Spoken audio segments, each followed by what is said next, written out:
lang ang dumi at ang dilim ng ating lansangan.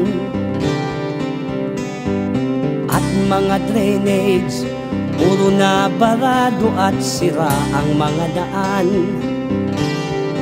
Dahil dito ay mayroong isang tao na nais tayong kanyang tulungan.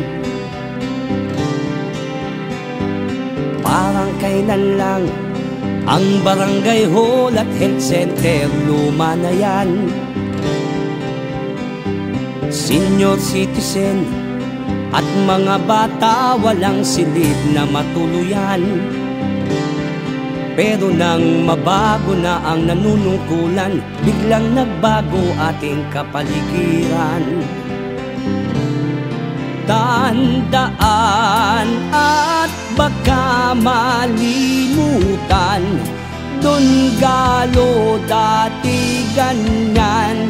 Di maalis sa aking isipan at alaala, dahil minsan tayo'y napabayaan.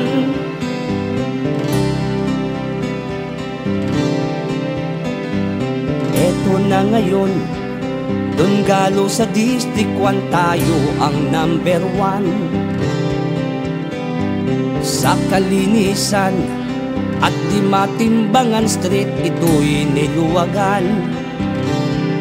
Dahil sa ating kapitana Marilyn Factor Burgos ang pangalan. Multipurpose hall, daycare, mini park at health center pinagawan. Mga street lights, drainage at ang gym natin na kay gandang tingnan. Dahil dito'y ibig kong si kapitana at kagawad niya'y pasalamatan.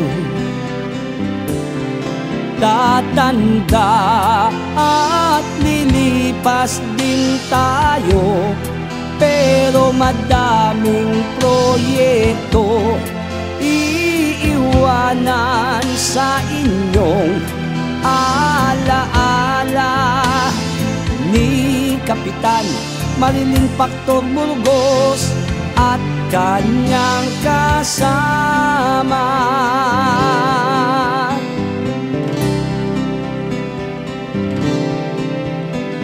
Mga kagawad niya, tandaan silang 7, wag nang magsingit pa. Sirig at Maitan, peace and order talagang tinututukan niya. At si Boy Dayaw naman ay talagang sa livelihood nyo lagi makikita.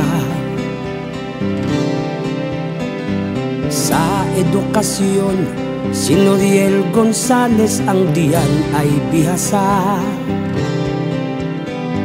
Sa pagpifinance, si Michael Haku Factor diyan ang bahala.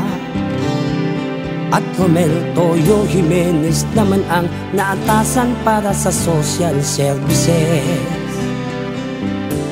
John Pascual, siya'y sa infrastruktura.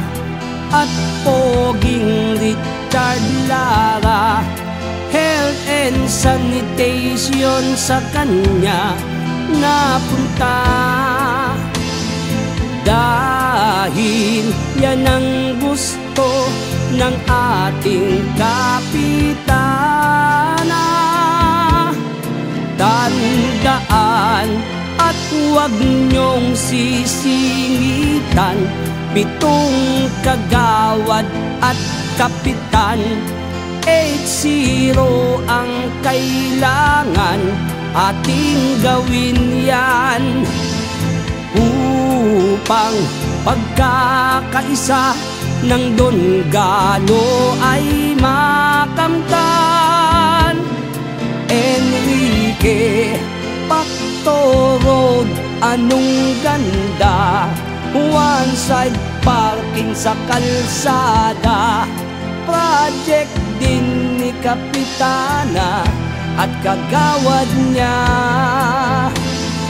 Dahil dunggalo mahal ni Kapitana, tatanda at lilipas din tayo, pero madaming proyekto iiwanan sa inyong alaala. Ni Kapitan Marilyn Pactor Burgos at mga kagawad niya, tatanda